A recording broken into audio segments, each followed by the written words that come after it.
Chapter 4. Mr. Toad. The infamous Mr. Toad. Oh, in the picture, it's mole and rat together.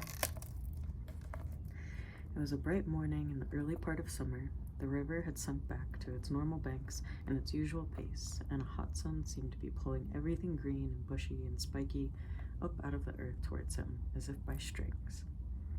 The mole and the water rat had been up since dawn, very busy on matters connected with boats and the opening of the boating season, painting and varnishing, mending paddles, repairing cushions, hunting for missing boat hooks, and so on, and were finishing breakfast in their little parlor and eagerly discussing their plans for the day when a heavy knock sounded at the door. The mole went to answer the door, and the rat heard him utter a cry of surprise. Then he flung the parlor door open and announced with much importance, Mr. Badger. This was a wonderful thing indeed, that the badger should pay a call on them, or indeed anybody. The badger strode heavily into the room and stood looking at the two animals with an expression full of seriousness. The rat let his egg spoon fall on the tablecloth and sat open-mouthed. The hour has come, said the badger at last. What hour? Asked the rat uneasily, glancing at the clock on the mantelpiece. Whose hour, you should rather say, replied the badger. Why, Toad's hour. The hour of Toad. I said I would take him in hand as soon as the winter was well over, and I'm going to take him in hand today. Toad's hour, of course, cried the mole delightedly. Hooray, I remember now. We'll teach him to be a sensible toad. This very morning, continued the badger, taking an armchair, as I learned last night from a trustworthy source, another new and very important motor car will arrive at Toad Hall on approval or return. Right you are, cried the rat, starting up. We'll rescue the poor unhappy animal. We'll change him. He'll be the most changed toad that ever was before we've done with him. They set off up the road, Badger leading the way.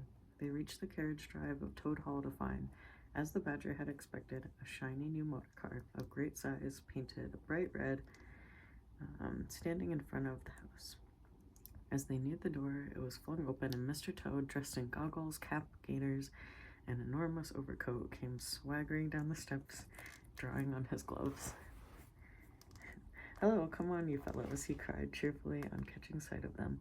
You're just in time to come with me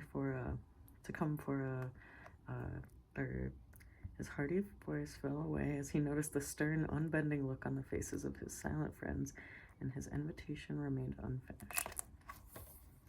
The badger strode up the steps. Take him inside, he said sternly to his companions. Then, as Toad was hustled through the door, struggling and protesting, he turned to the chauffeur in charge of the new motor car.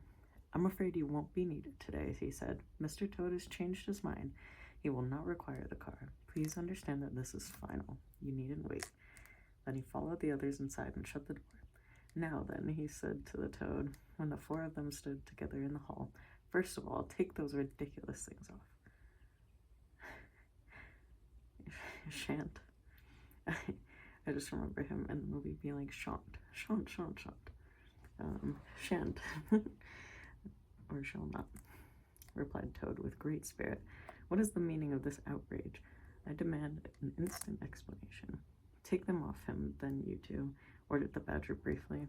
They had to lay Toad out on the floor, kicking and calling all sorts of names before they could get to work properly. Then the rat sat on him, and the mole got his motor clothes off him bit by bit, and they stood him up on his leg skin. You knew it must come to this sooner or later, Toad, the badger explained severely.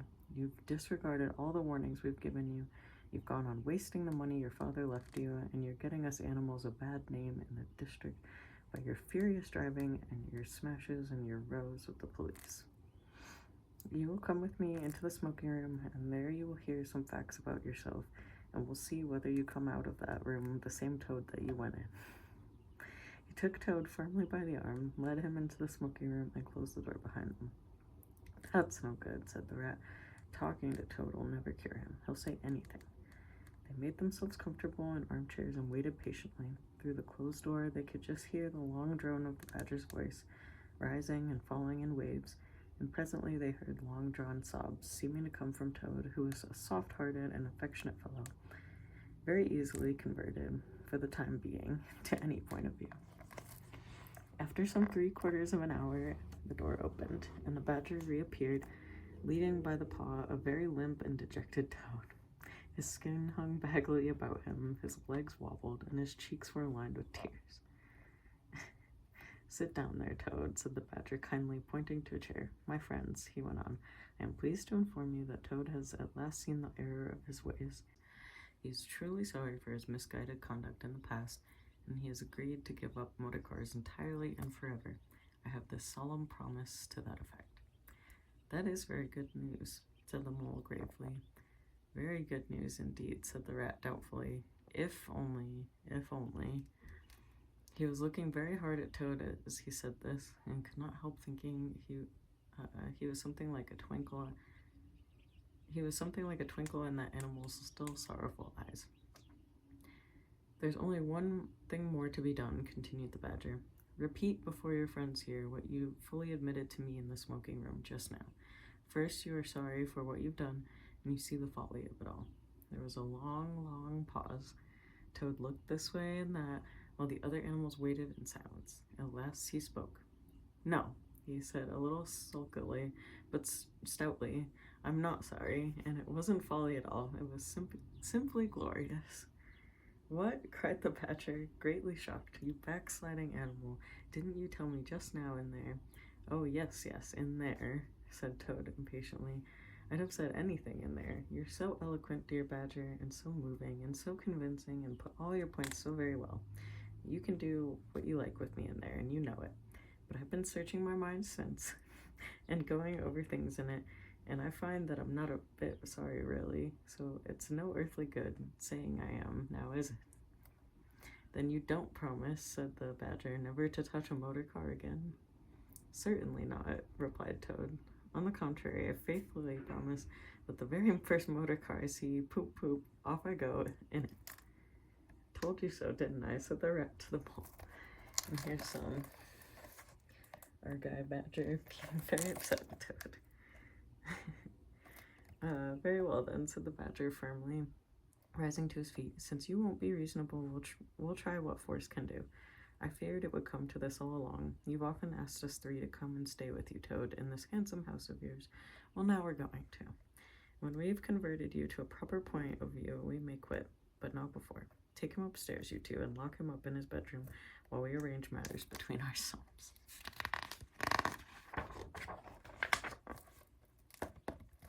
So here's Rat and Mole bringing Toad up the stairs to his room in his mansion. "It's for your own good, Toady, you know," said the rat kindly, as Toad, kicking and struggling, was hauled up the stairs by his two faithful friends. "Think what fun we shall all have together, just as we used to, when you've quite got over this painful attack of yours. We'll take great care of everything for you till you're well, Toad," said the mole, "and we'll see your money isn't wasted as it has been.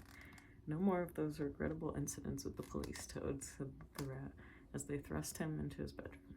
"And no more weeks in hospital being ordered about by female nurses, Toad," added the mole, turning the key on him. They went downstairs, Toad shouting abuse at them through the keyhole, and the three friends then met in conference on the situation. "It's going to be a tiresome business," said the badger, sighing. "I've never seen Toad so determined. However, we will see it out. He must never be left an instant unguarded. We shall have to take it in turns to be with him till the poison has worked itself out of his system." They arranged to keep watch over him. Each animal took it in turns to sleep in Toad's room at night, and they divided the day up between them. One fine morning, the rat, whose turn it was to go on duty, went upstairs to relieve Badger, whom he found fidgeting to be off and stretch his legs in a long ramble about his wood and down his earths and burrows. "Toad's still in bed," he told the rat outside the door. "Can't get much out of him except, 'Oh, leave him alone, he wants nothing. Perhaps he'll be better presently. It may pass off in time. Don't be unduly anxious,' and so on. Now you look out, rat. When Toad's quiet and obedient, then he's at his most artful. There's sure to be something up. I know him. Well, now I must be off." In the movie, things happen like a lot faster than this, but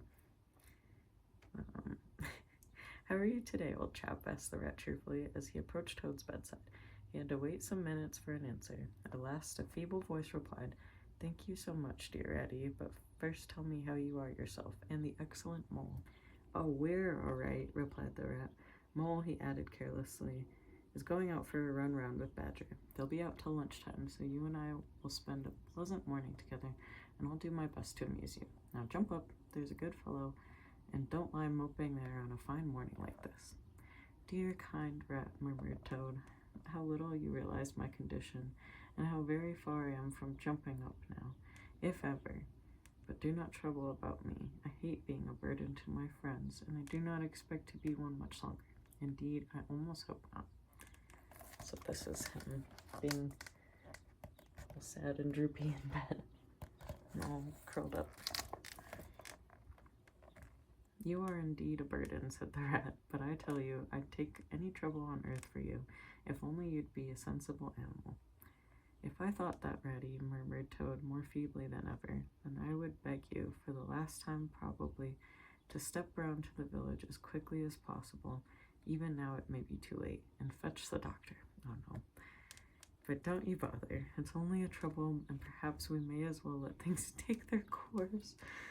"Why, what do you want a doctor for?" asked the rat, coming closer and examining him.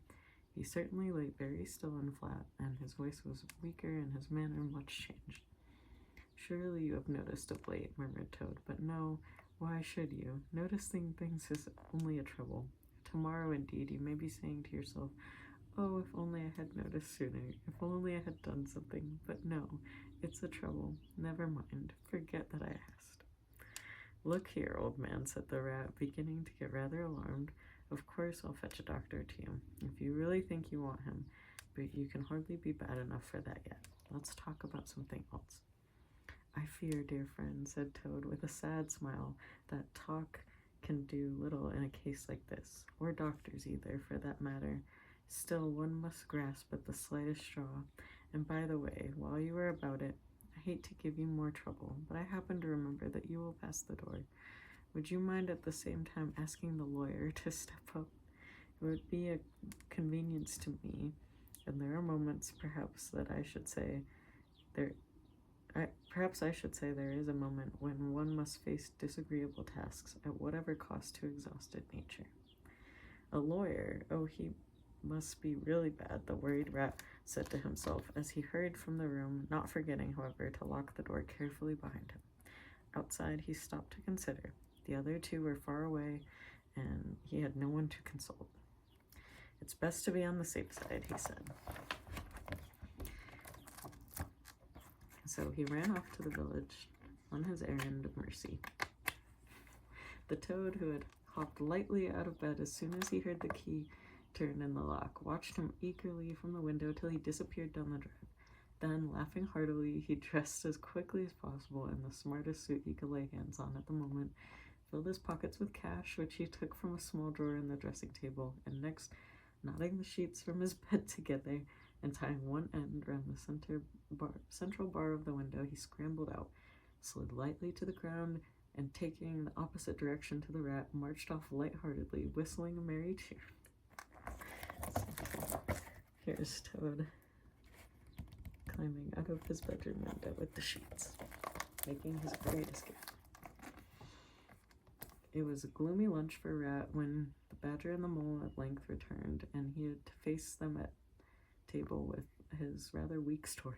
The Badger's biting, not to say brutal, remarks may be imagined, but it was painful to the Rat that even the Mole, though he took his friend's side as far as possible, could not help saying, "You've been a bit of a duffer this time, Ratty." Toad, too, of all animals. "He did it awfully well," said the Rat. "He did you awfully well," replied the Badger hotly. "However, talking won't mend matters. He's got clear away for the time, that's certain, and the worst of it is, he'll be so conceited with what he'll think is his cleverness that he may do anything. One comfort is, we're free now, and needn't waste any more of our precious time doing sentry duty. But we'd better continue to sleep at Toad Hall for a while longer. Toad may be brought at any moment on on a stretcher or between two policemen. So spoke the badger, not knowing what the future held in store or how much water was to run under bridges before Toad should sit at ease again in his ancestral hall. Meanwhile, Toad was walking briskly along the high road some miles from home. At first he had taken bypaths and crossed many fields and changed his course several times in case of pursuit, but now, feeling by this time safe from recapture and the sun smiling brightly on him, he almost danced along the road. Smart piece of work that, he remarked to himself, chuckling. Brain against brute force, and brain came out on the top, as it's bound to do. Poor old Ratty, my, won't he catch it when the badger gets back? A worthy fellow, Ratty, with many good qualities, but very little intelligence and absolutely no education. I must take him in hand some day and see if I can make something of him.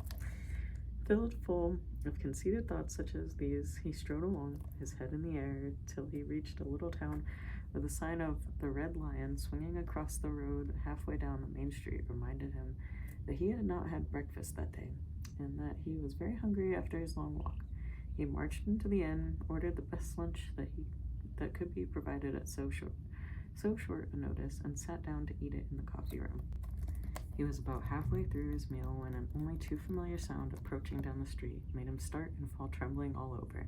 The poop-poop drew nearer and nearer. The car could be heard to turn into the inn yard and come to a stop, and Toad had to hold on to the leg of the table to hide his feelings. Presently the party entered the coffee room, hungry and talkative. Toad listened eagerly, all ears for a time. At last he could stand it no longer. He slipped out of the room quietly, paid his bill at the bar, and as soon as he got outside, sauntered round quietly to the inn yard. There cannot be any harm, he said to himself, in my only just looking at it. The car stood in the middle of the yard, quite unattended, the stable helps being all at their dinner. Toad walked slowly around it, inspecting, criticizing, thinking deeply. I wonder, he said to himself presently, I wonder if this sort of car starts easily. Next moment, hardly knowing how it came about, he found he had hold of the handle and was turning it. As the familiar sound broke forth, the old passion came back and completely mastered Toad, body and soul. As if in a dream, he found himself somehow seated in the driver's seat, as if in a dream. Oh, yeah, it says as if in a dream again. He pulled the lever and swung the car around the yard and out through the archway, and as if in a dream, all sense of right and wrong seemed temporarily suspended. He increased his pace, and as the car leapt forth on the high road through the open country, he only knew that he was Toad once more, Toad at his best and highest, Toad the terror, the lord of the lone trail, before whom all must give way. The miles were eaten up under him as he sped he knew not where, living his hour, not caring what might happen to him. So here's him in the car, speeding off on the way. To my mind, observed the chairman of the bench of magistrates cheerfully, the only difficulty that presents itself in this otherwise very clear case is how we can possibly make it sufficiently hot for the incorrigible rogue and hardened ruffian whom we see cowering in the dock before us. Let me see. He has been found guilty on the clearest evidence, first, of stealing a valuable motor car, secondly, of driving to the public danger, and thirdly, of gross impertinence to the police. Mr. Clerk, will you tell us, please, what is the very stiffest penalty we can impose for each of these offenses, without, of course, giving the prisoner the benefit of any doubt, because there isn't any. The clerk scratched his nose with his pen. Some people would consider, he observed, that stealing the motor car was the worst offense, and so it is.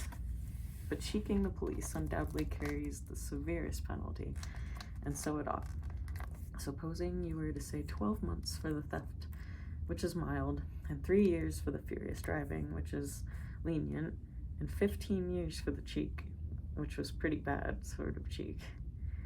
Judging by what we've heard from the witness box, even if you only believe 1/10 of what you heard, and I never believe more myself, those figures, if added together correctly, tot up to 19 years. "First rate," said the chairman. "So you had better make it around 20 years and be on the safe side," ended the clerk. "An excellent suggestion," said the chairman approvingly. "Prisoner, pull yourself together and try and stand up straight. It's going to be 20 years for you this time, and mind, if you appear before us again upon any charge whatsoever, we shall have to deal with you very seriously." Then the brutal minions of the law fell upon the hapless Toad, loaded him with chains, and dragged him from the courthouse, shrieking, praying, protesting, across the marketplace, where the playful crowd assailed him with jeers, carrots, and popular catchwords. Past hooting school children, their innocent faces lit up with the pleasure they derived from the sight of a gentleman in difficulties. Across the hollow-sounding drawbridge, below the spiky portcullis, under the frowning archway of the grim old castle, whose ancient towers soared high overhead, past the turning that led to the private scaffold, till they reached the door of the grimmest dungeon that lay in the heart of the innermost keep. There at last they paused, where an ancient gaoler, I'm not sure how to say that word, sat fingering a bunch of mighty keys. That was a very long sentence. The gaoler, Gaoler, I might be saying that wrong, grimly laid his withered hand on the shoulder of the miserable Toad. The rusty key creaked in the lock, and the great door changed behind them, and Toad was a helpless prisoner in the remotest dungeon of the best guarded keep of the stoutest castle in all the length and breadth of merry England. Goodness. There's Toad being carried away for his crimes. And he's very small next to the humans. But yeah, that was the very... Actually, it gets more chaotic than this, but it's getting slightly more chaotic